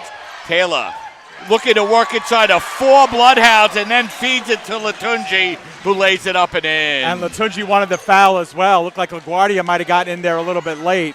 John Jay gets away with one, but a nice give and go that time between Taylor and Latunji. Yeah, he's got only 6 points on the game, but I believe he has 7 assists now for the Dolphins. Is Ford with the basketball. Ford pulls up. That jumper is up. No good. Fight for the rebound, and it's going to go out of bounds. And once again, it will remain Bloodhound basketball. So John Jay able to get themselves another second chance opportunity as you have an opportunity to see that foul. Beautiful assist by Christian Taylor. Yeah, and John Jay gets away with an apparent foul, too, on the play. Latunji knew it, trying to get the officials' attention. But so second chance opportunity here for the Bloodhounds. They can't convert, and this time the ball is tipped, and Martin comes away with the basketball for the Dolphins. Taylor sweeping his way inside, losing possession. Players all over the floor. It's going to be John Jay's basketball if they call a jump, and they do. So it'll be a jump ball possession, and it will be John Jay basketball, down 7 with 14:59 remaining here in the second half. Yeah, tough break again for the Dolphins. A chance to insert another little bit of a dagger there, and they turned the ball over. Dolphins have been good protecting the basketball. That's the first turnover of the second half for either team. The Dolphins have only turned the ball over 5 times, Mike, but they're a -3 in that category. Bloodhounds just 1 of 9 from the field here in the second half. Epps with the basketball, feeding it up over to Ford. Ford looks to feed the ball inside. The ball on the floor once again. Bloodhounds able to retrieve. Petty now working the ball out over to Ford with 4 seconds to shoot. Ford looking to drive his way inside. The ball's knocked away, and that three-pointer at the buzzer is going to be no good, but it'll be a 30-second shot clock violation. Good defense that time by the Dolphins. Yeah, and this crowd appreciates their defense by the Dolphins here. They give the Dolphins a nice hand. Dolphins all over the ball there, and Romello Ford just could not get comfortable with it in his hands. John Jay nearly turned the ball over 2 or 3 times. Did well to get it back, but, of course, the desperation 3 well off the mark. So the Dolphins with a 7-point lead as they bring the ball up across the midcourt line, and now Destim will hand the ball off to Taylor. Taylor looking to work against Epps. Now working the ball up in the Flag. Flag streaking down the lane and backs it up and in, and that's the kind of offensive force that Stephen Flag could be, Dave. His first basket of the game. Biggest lead of the game for the Dolphins and for Stephen Flag after an 0 for 2 first half. Early in the first half, he picks up, like you mentioned, Mike, his first bucket of the night. You get a chance here to see another look at that drive, and that's something that Dolphins haven't gotten a lot of tonight, but it's something that Stephen Flag brings to the table. So, Dave, we've played just under 6 minutes here in this second half, and the Dolphins have outscored the Bloodhounds 11-3 and have held John Jay to 1 of 9 shooting. What have they been able to do defensively? Well, I think that in some respects, the shots just haven't been able to fall for John Jay. I thought that they needed to get the ball down low a little bit more to Levy. They did do that. He just couldn't make his layups. And then I think Romello Ford tried to force a little bit too much for John Jay. I think for John Jay, they were at their best in the first half, Mike, when they were patient with their half-court offense, where they set themselves up and they got good open looks. Shots haven't fallen, but at the same time, John Jay has been a little bit rushed with the ball in their hands. And, you know, Dave, a player you mentioned, Shamal Martin, unbelievably efficient from the floor, 2 of 2 from the field, 2 of 2 from the free throw line for his 6 points, but also 9 big rebounds, Dave. Yeah, and you know what? When they can keep their bigger players on the floor, Mike, Dolphins have been in good shape. Remember that Shamal Martin got chased out in the first half because he picked up his second foul. Rigo Destim, their hottest shooter, he had to sit with 2 quick fouls. So the Dolphins have been able to keep their best players on the floor, and that's been a big difference as well. And, Dave, this is a big possession here for the Bloodhounds off the timeout. Absolutely. The last time they had a timeout, they had a big air ball miss, and the Dolphins were able to come back and score. So let's see what happens here. So LaGuardia working the ball to Petty. Now it's Levy out by the three-point line, handing the ball off to Ford. 15 seconds to shoot. They look to feed it inside to LaGuardia. And then from the back, we have the official calling the foul on Stephen Flag. A tough foul call. The first foul for Stephen of the afternoon and the first team foul. And one referee looks at the other one and kind of grimaces and says, come on. I mean, wow, that was a tough call against the Dolphins. That was a tough call that cost the Dolphins a turnover, but the Bloodhounds can't take advantage of it as the inbounds pass goes astray, as we have an opportunity to take a look at it. And boy, that's a tough one, Dave. Yeah, I mean, textbook, you could probably call a foul there, but both players have good positioning, and it's over now. So the Dolphins now with a 9-point lead and an opportunity to get the first double-digit lead of the afternoon. Taylor back up over to Destim. Destim working his way inside and floating it up and in. And Dave Rigo's played with increased confidence on the offensive end in the second half of the season. You could say that again as Romello Ford again tries to force something the other way without being patient.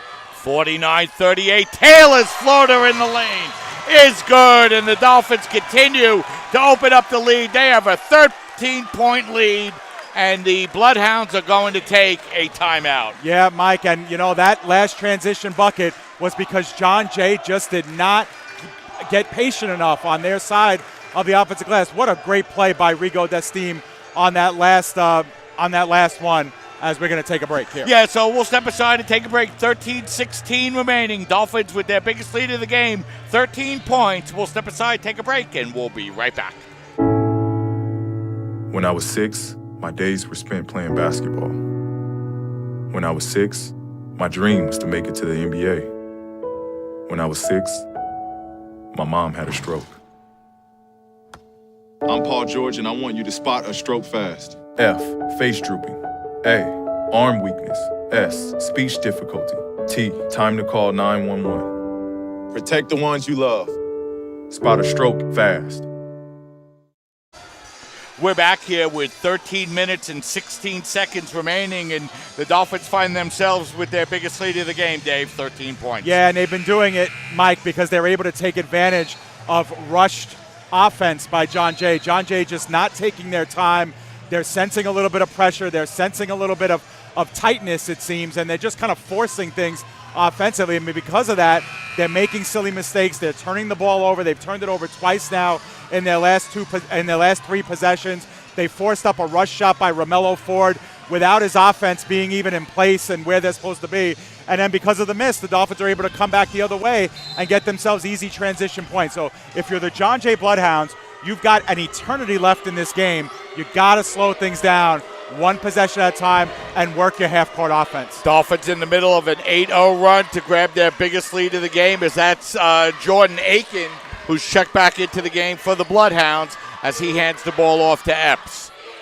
Epps out by the three-point line. Epps now looking to work his way inside. That shot's blocked away once again, and we're going to have a whistle and a foul called on the Dolphins. Yeah, we'll just leave it at that. We'll get another look at it, but man, oh man, Shamal Martin is livid, and let's see if he gets a clean block here on this one, Mike. We'll get it super slow. That's Martin driving to the basket. That's a tough call, Dave, but it will allow Epps to go to the free throw line to shoot 2 as he hits the first. The ball was out of Epps' hand when the block happens. That's a tough call on Shamal Martin, who picks up his third. He's been playing very, very well in the second half. As Epps hits the first and hits the second, and that cuts the Dolphin lead down to 11. That's a big swing play potentially in the game for the Bloodhounds. Definitely. Destime with the basketball now, handing the ball off to Taylor. John Jay just 1 of 10 from the field here in the second half. Dolphins 6 of 10. That's 60%. Taylor streaking inside. His floater in the lane is way off, and we're going to have a whistle and a foul called on the Bloodhounds. Yeah, and so Christian Taylor, who is he's 1 for 3 from the free throw line, will get himself another 2 opportunities. You see the free throw shooting. John Jay only had 4 attempts in the first half, but made their first 2 in this one, and get the Dolphins look here. They're 2 for 2 in this half, Mike. So Taylor's first free throw rolls around the rim and in. He'll have 1 more upcoming, and Taylor with a strong year once again, Dave. He led the conference in scoring most of the way before tailing off a little bit at the end of the year. Yeah, I mean, he was also scoring in the 30s to start the game, and it took some time for, the supporting cast to kind of show up and really be consistent with their scoring, and naturally his scoring went down a little bit, but still an amazing force. Dolphins with a 13-point lead once again as the ball's fed inside to LaGuardia. Great defensive play that time by Rigo Destime. Tremendous play to get rid of it as well. Nice job.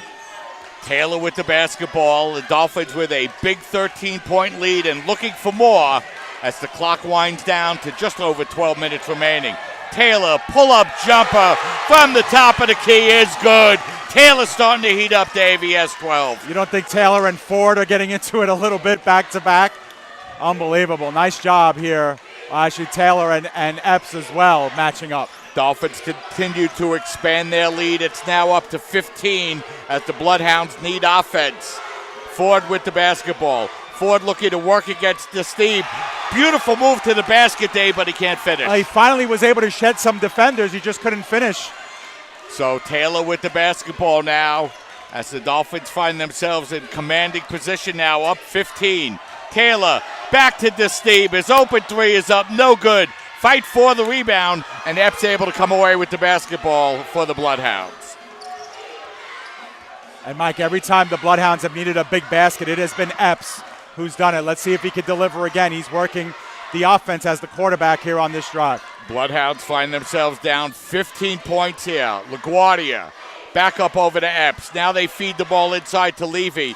Nice turnaround jumper that time by Levy. Yeah, that's the first time they've gone to Levy since the opening minute of this half. And they just need to incorporate Doug Levy a whole heck of a lot more, Mike. So Levy now with just 6 points for the Bloodhounds here on the afternoon as it's Flagg with the basketball for the Dolphins. Flagg working against a much smaller defender, but can't hit the shot. And here come the Bloodhounds with the basketball.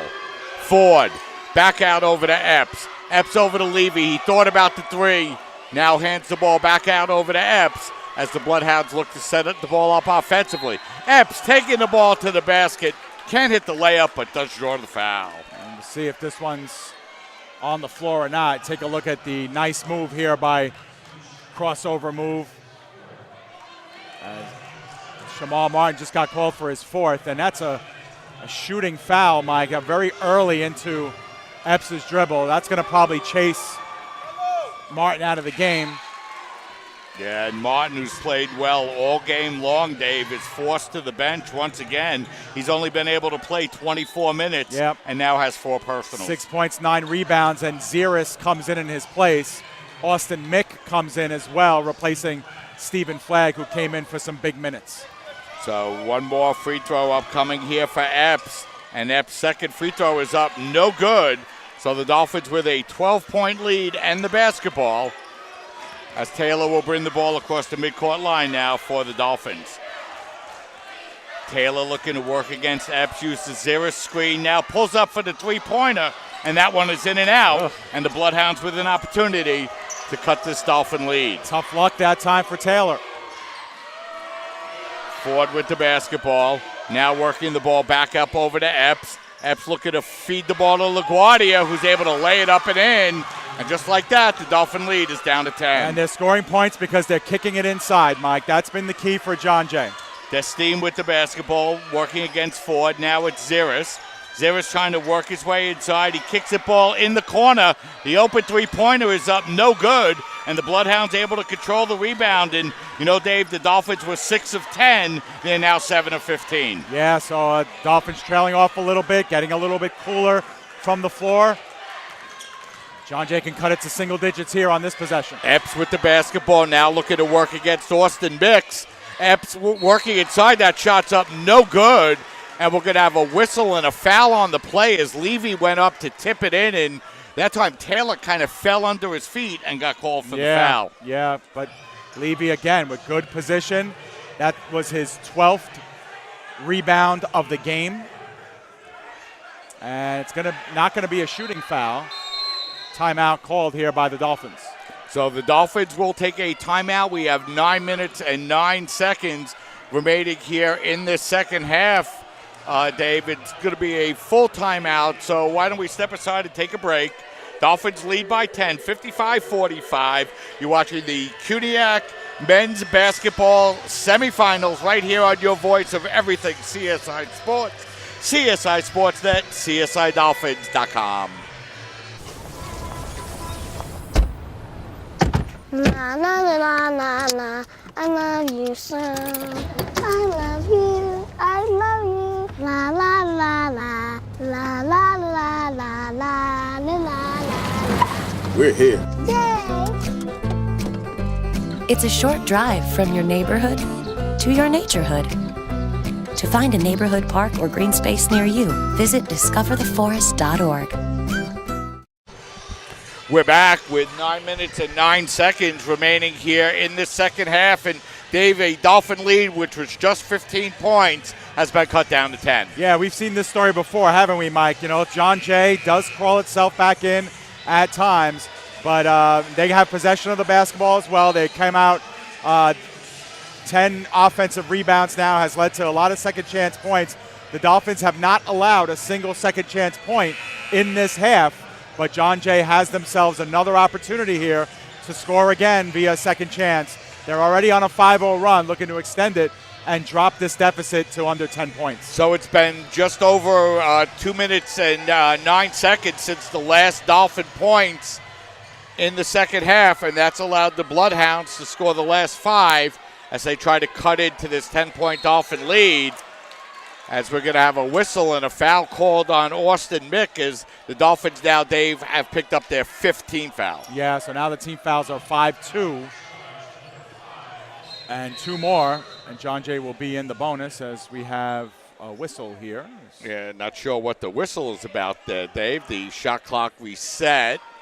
20 seconds should be on it, right? Or whatever was left on it. Yeah. So let's see. It looks like they're leaving it at 30. Well, it was a full 30 before. So it's going to be. They're going to set it to 29, and the Bloodhounds will look to inbound the basketball. Epps with the basketball now out by the three-point line, kicking the ball in the corner now to Ford. Ford working the ball back up over to Aiken, who's able to streak down the lane and lay it up and in, and a big basket that time. As it looks like Jordan Aiken might have hurt himself on that big move to the basket, Dave. Yeah, he came in kind of sweeping in, and he went down really hard. Looks like his left leg. Oh, boy, Dave, this looks like it could be a serious injury. Yeah, he kind of went down, kind of moving backwards. So we'll see. The training staff is there along with the coaching staff for John Jay, head coach Ryan Highland. Try to get an update for it. Looks like he is going to get up on his own, but that's a great look right there if you're a Bloodhounds fan. A beautiful basket by Aiken, and to see him get up under his own power, that's a positive sign. Yeah, Dave, and what a huge basket there for the 5'10 senior as he took the ball to the basket, got himself off balance, was able to put it up and in. As the John Jay run continues, Dave, they've now scored the last 7, and they made it an 8-point game. And it's taken them just 3 minutes, but they are right back in this ball game. And there's still plenty of time left. So let's see if the Dolphins can work themselves and get a good offensive possession here as they found their 15-point lead get knocked down to 7. Taylor with the basketball. The Bloodhounds show a little bit of a press, but Destim able to bring the ball across the midcourt line for the Dolphins. Now Taylor with just 15 seconds remaining on the shot clock as the Dolphins look to get in their offense. Destim with a little bit of room. He feeds it over to Latunji. His shot is up, no good. The Dolphins continue to go cold, but they'll maintain possession of the basketball with 5 seconds to shoot. Yeah, and that's the key, 5 seconds to shoot. The Dolphins haven't been really able to get comfortable with open looks, and that was a nice little dish there to Latunji. He was just too strong on the layup. Dolphins looking to inbound the basketball as they get it over to Taylor. The ball goes to the floor. Now it's going to be swept inside, and the layup is up and in. Beautiful shot that time by Ziris. Yeah, Ziris, not a care in the world. Taking his time, spinning into the lane. Nice job by Joe. Open three-pointer, and that's no good. And what a big turnaround there, Dave, as the Dolphins able to run 30 seconds off the shot clock, get the basket, and then the big miss by the Bloodhounds. And I just don't understand the Bloodhounds thinking, Mike. They've cut into this lead because they've worked their half-court offense. Then they come right down and shoot a quick 3 in transition. Doesn't make much sense to me. Taylor now with the basketball as he looks to back down the smaller Epps. Taylor fighting his way inside and draws the foul. A lot of contact on the play. Taylor finally able to draw the foul. Yeah, Christian with those double and triple moves, crossing guys, got Epps, jumping up in front of him, landing on him, and Christian Taylor, who now is 3 of 5 from the free throw line with some 2 big ones right here. Yeah, so Taylor will go to the free throw line for the Dolphins. Christian, a 73% free throw shooter, and he misses the first. Yeah, he's 3 for 6 now. We've seen these days from Chris. A little bit of a struggle at the free throw line some nights. Other nights he's automatic. Taylor's second free throw, and you can see that was short, leaving his hand, and those are 2 big points that the Dolphins cannot capitalize on. So the Bloodhounds now down by 10 with the ball. Petty feeding it over to Levy. Now they work it to LaGuardia. Back to Levy. His shot is blocked away beautifully. 2 blocks on the big Levy, and here come the Dolphins looking to run as Taylor will draw the foul out on the floor. Yeah, wow. I mean, 2 extraordinary blocks. I'm sure Nick is going to cue those up for us, Mike, to look at them again. Here they are. Yeah, so the feed goes over to LaGuardia, and that was Ziris with twice. both blocks, Yep. Dave. And, we mentioned him in the pregame show as that ball nearly knocked away, and now it's going to be stolen as the Dolphins turn the ball over. A rare turnover for the Dolphins here tonight. Yeah, they got to be a little bit better with their inbound. John Jay's doing a great job putting pressure. Ford with the basketball. Now Petty. Now they feed it to LaGuardia. Back in the corner, the open three-pointer is up, no good. But Levy able to grab a rebound, but he dribbles the ball off his foot, and that'll be Dolphin basketball. No question about it. Referee is looking for help. He sees it right in front of him. That's definitely off of John Jay. So Levy doing a nice job grabbing the offensive rebound, but dribbles the ball off his foot. So the Dolphins now with possession of the basketball and a 10-point lead. Dolphins need to make it hurt here. This is getting to that point in the game now where every possession becomes important. Taylor, the floater in the lane is good. Beautiful move by Christian Taylor. He's got 14. Very graceful and over Levy to boot. Great job by Taylor. So Taylor with 8 points here in the second half, and the Dolphin lead is back up to 12. Ball worked in the corner, and the long three-pointer by Epps is good. And once again, Dave, when the Bloodhounds need points, Eshawn Epps is giving them.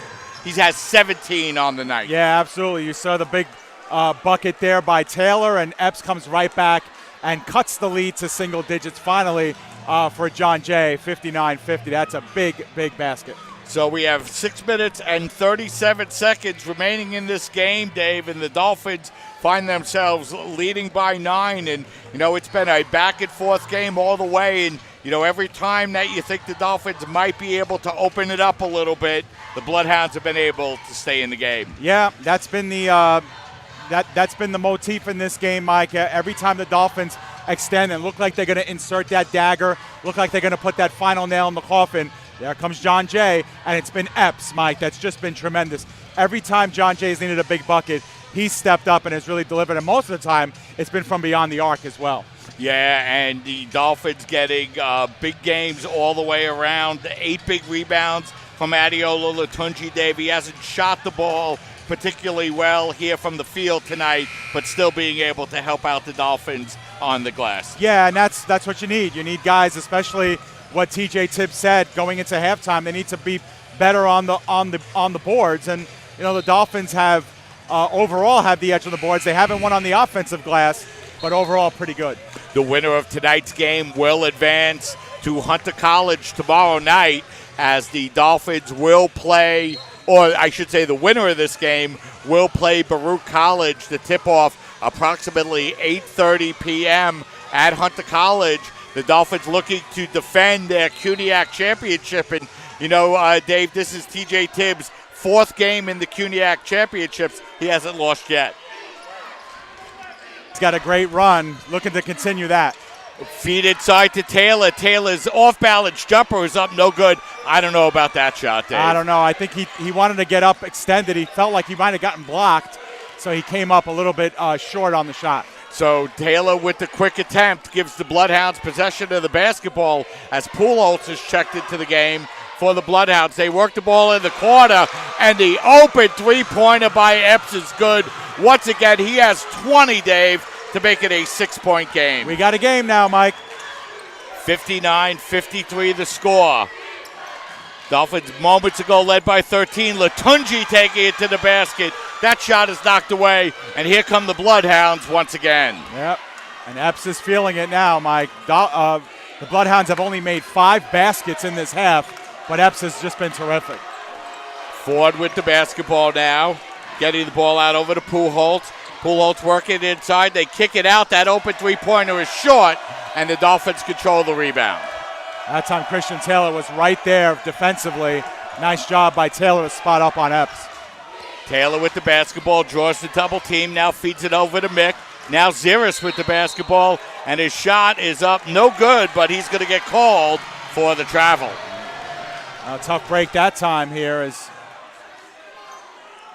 see that Epps three-pointer. Yep.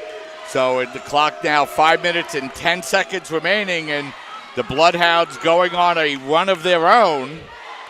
They've scored the last 6 to make it a 6-point game. Epps, now LaGuardia. LaGuardia looking to back in against Ziris. Bounce pass goes up over to Levy. Now Epps taking it down the lane. His shot is up, no good. Dolphins tip the ball around, and it comes into Levy's hands, who draws the foul. Very quick. Ball reaches Levy, and immediately he's fouled. He's going to get put on the free throw line. Levy this season is a 59% free throw shooter. It's not his forte, but these are some big free throws. You see the numbers on your screen. So Levy's first free throw is up and in, and that makes it a 5-point game. 7-0 run now for John Jay. And he'll have one more free throw upcoming as Jamal Martin checks back into the game for the Dolphins with 4 fouls, as Austin Mick will go to the bench. Second free throw upcoming for Levy, and that's good. No doubt about those two, as now we have a 4-point game. It's the closest John Jay's been since the early stages of the second half. Latunji with the basketball, now Desteem. He hands the ball off to Taylor, and let's see if the Dolphins can get a good possession here as Taylor double-teamed, works the ball out over to Latunji, now back up over to Taylor as the Dolphins have 12 seconds to shoot. Latunji's going to get called for the travel. A hop step, and the Dolphins are going to take a timeout. And they need it, Dave, as the Dolphins have seen their lead evaporate. It was 12 points just moments ago, 59-47. Dolphins haven't scored since then, and it's a 4-point game. So we'll step aside, take a break. 4 minutes and 28 seconds remaining. You're watching CUNYAC basketball coverage on CSI Sportsnet, CSIDolphins.com. They'll test you. Try to break your will. But however loud the loudness gets, however many cheese puffs may fly, you're the driver, the one in control. Stand firm. Just wait. And move only when you hear the click that says they're buckled in for the drive. Never give up till they buckle up. We're back with 4 minutes and 28 seconds remaining in this game. The Dolphins now lead by just 4, 59-55. And, you know, it was a game where the Dolphins just turned the ball over 7 times through the first 35 minutes, but their last 2 possessions have both resulted in turnovers. Yeah, and John Jay's putting a lot of pressure in the backcourt, forcing tough passes, forcing long passes, and the Dolphins are rushing their shot, trying to take advantage of the numbers that John Jay's putting into the backcourt. I'm sure that's what TJ Tibbs is talking about or talked about with his team, cleaning things up. Listen, the Dolphins are still up by a couple of possessions. We've got plenty of time left, 4.5 minutes. It's going to be a pretty interesting end to this one, Mike. I have a feeling it might be decided on the last possession of the game. And John Jay has just turned the ball over 6 times in this entire game, and that's something that really has benefited them here tonight, is driving to the basket is Eshawn Epps and laying the ball up and in. 10-0 run now for John Jay. 59-57 the score. Dolphins lead all the way down to 2 points. Taylor now working the ball out over to Desteem. Desteem out by the 3-point line behind the back dribble, now picks up his dribble and gets the ball up over to Flagg. Flagg with the ball for the Dolphins. Bounce pass goes over, and the open jumper by Adeola Latunji is good. Ice in his veins. He traveled the last time he had the basketball in his hands. Never thought it twice about shooting that one. 61-57. The Dolphin lead up to 4 now, as that's Ford with the ball. Ford handing the ball off to Epps. Epps' tough fadeaway jumper is up, no good. Big rebound by Stephen Flagg. Yeah, he didn't miss it by much, but that would have been a big basket here. Here's another big trip down the floor. Dolphins could take this to inside of 3 minutes left. So Flagg grabs his 4th rebound and a big one for the Dolphins. as Taylor passes out of the double team, gets it over to Desteem. His floater in the lane is no good, but Latunji is there to lay it up and in. Those are the things you don't see in the box score, Mike, where Latunji is on a play like that. That shot is up, off, no good, but Epps there to grab the rebound. Big second chance opportunity here for the Bloodhounds. And that was just tough luck for the Dolphins. That was a big, long rebound out for that missed three-pointer. 63-57 as Ford pulls up. That long three-pointer is up, no good. No Bloodhounds under the basket, Dave, so the Dolphins grab the easy rebound. Ford is 3 of 14 from the floor tonight. Taylor with the basketball now. Big possession here for the Dolphins, who already have a two-possession lead with 2:24 remaining in the second half. Taylor working against Epps now with 10 seconds remaining on the shot clock. Martin comes out to set the screen, and Taylor drives it to the basket and lays it up and in. Starts with that great screen from Shamal Martin. You don't think the Dolphins missed him when he was on the bench? Terrific screen and a great finish. 16 points for Taylor, 10 in the second half, and 2 minutes remaining here in this semifinal game. LaGuardia feeding the ball up over to Pujols. Pujols' pass inside is stolen away by Desteem, and the Bloodhounds turn the ball over for only the 7th time tonight. Yeah, that was a really, really bad pass by Pujols. I'm sure he wants that back. And, Mike, something to consider, too, is that John Jay only has 1 timeout left. Latunji feeding the ball back up to Desteem. His open three-pointer is good. Now the Dolphins have complete control. John Jay's just used their final timeout, Mike. Lead again. Dave, what a big game for Rigo Desteem here tonight for the Dolphins. Rigo now 6 of 11 from the field, including 5 of 9 from the three-point line, as you see the replay of that beautiful move by Christian Taylor to the basket, and then the big shot by Adeola Latunji. Yeah, it's just the Dolphins. I mean, you talk about big shots by John Jay. How about the Dolphins with a nice response? You know, after John Jay cuts the lead to 2, boom, the Dolphins come back with a 9-0 run, and that is a huge, huge lift for this CSI team. Now, Mike, it's going to take a real extraordinary 89 seconds for John Jay to get this game back.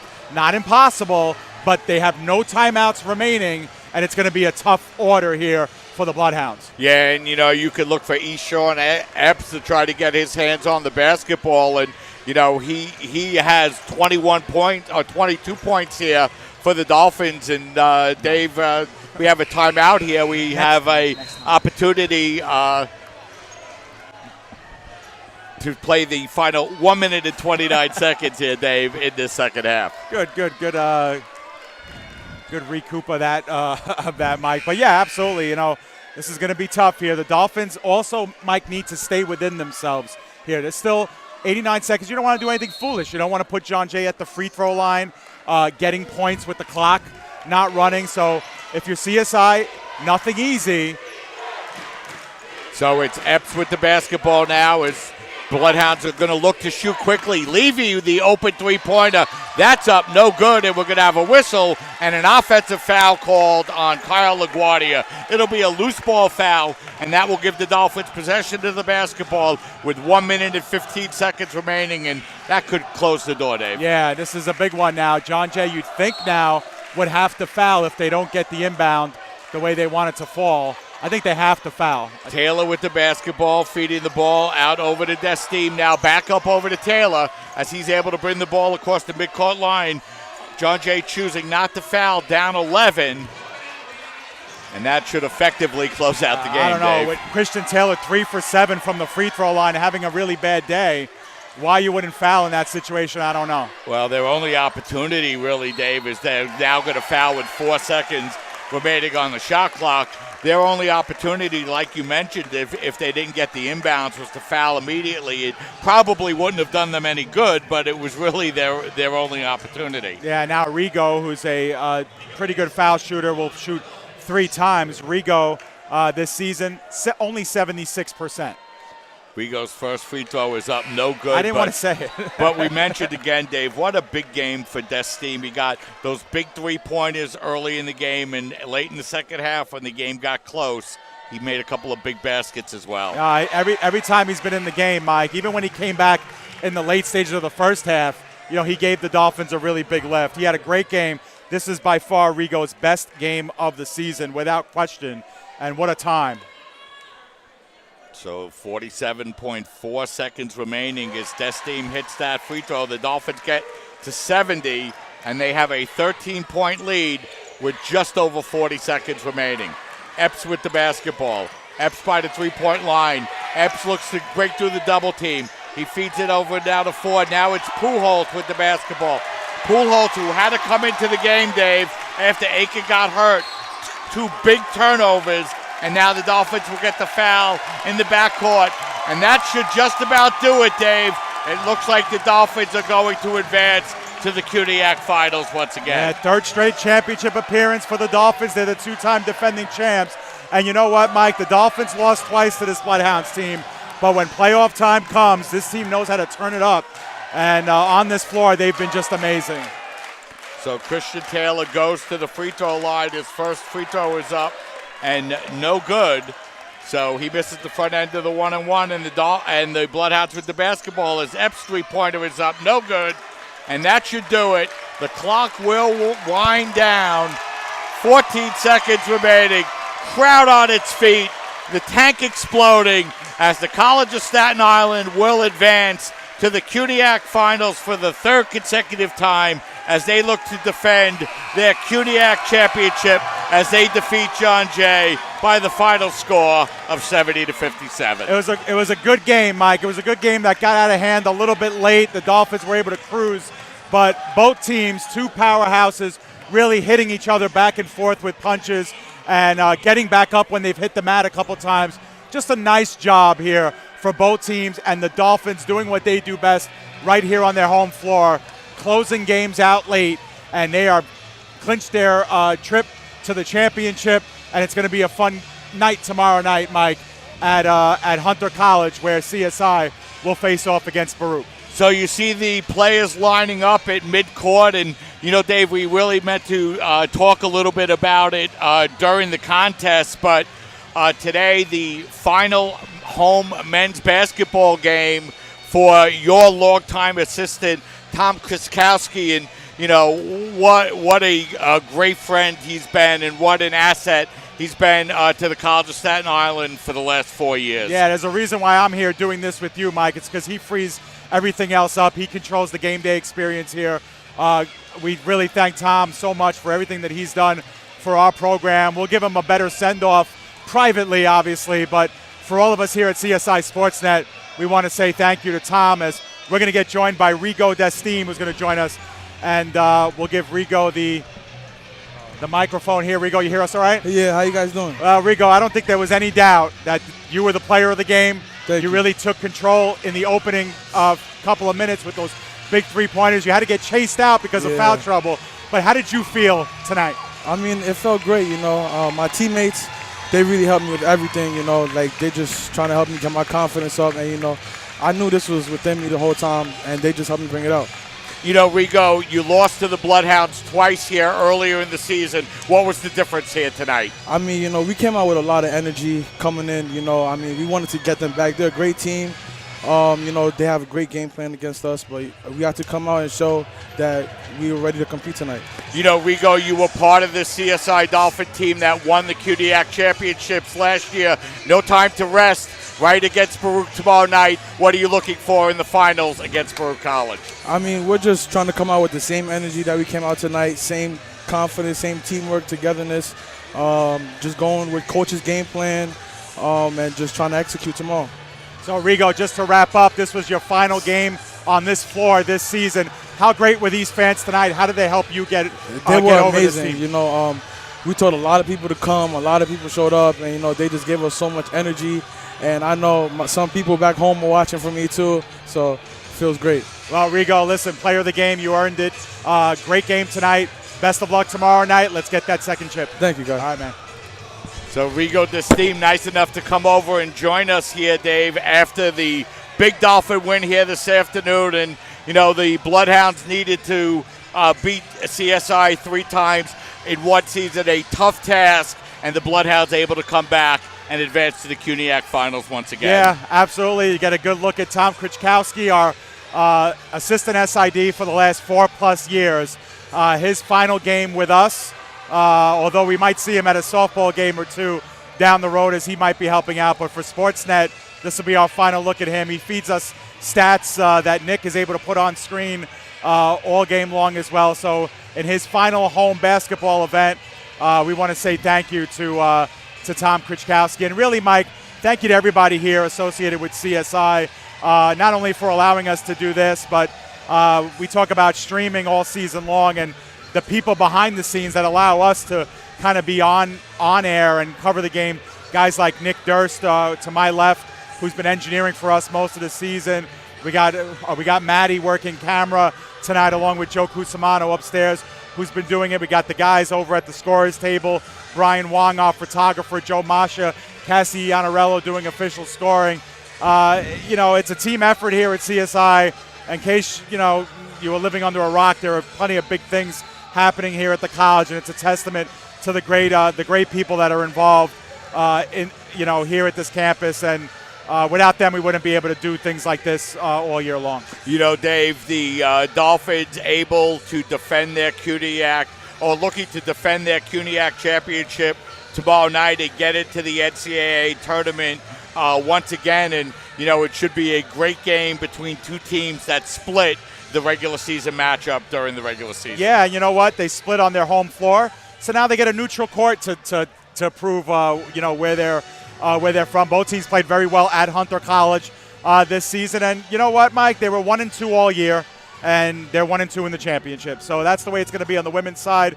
That's the way it's going to be on the men's side. And what better way to declare a champion than to do it on CUNY's final day between the two best teams that have been doing it all year long. And it should be a really fun game from Hunter College.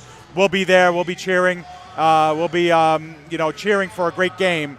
And, of course, for the Dolphins, and hopefully they can wrap this thing up strong. Yeah, and, Dave, I hate to go off the air without mentioning second-year head basketball coach, TJ Tibbs. And, we mentioned earlier at halftime how, he's always available to come over at halftime regardless of what's going on out on the floor. Now he's coached in 4 CUNYAC championship games, remains undefeated in it, and is now 1 game away from winning his second consecutive championship. Yeah, he's been a tremendous asset to us, and I think his equilibrium is really what I appreciate the most, his balance, his ability to keep his head straight when others are losing their minds. I think that's a real asset that he has, and people like to rally around TJ. That's the kind of infectious attitude he gets, and he gets a lot out of his team. And it's a really proud moment for me when you know that you've watched a young man play here and be a leader for this team as a player, and then to see him obviously at a different college. He was a 5-year assistant at Baruch College, who he has to try and beat tomorrow night. But to see him progress as a coach and have him here again at the home where he belongs, doing what he's been doing, I feel very proud for him and proud for his pupils on this team. I wish him the very best. So this is going to be our final home broadcast of this 2019 season. We will not have coverage of the championship game for you tomorrow. But, Dave, if the Dolphins are able to go through in advance, who knows? Absolutely. We'll be there. So that's going to wrap things up for my broadcast partner, Dave Pizzuto. This is Mike Maybuski saying so long and thanks for watching. Once again, the College of Staten Island advances into the CUNYAC finals as they defeat John Jay by a final score of 70-57. So come out tomorrow night to Hunter College as the men look to defend their CUNYAC championship. Game time approximately 8:30. If you are planning to come to the game, make sure that you go online and pick up a ticket before coming out to Hunter College. So have a great night, everybody, and we'll see you soon.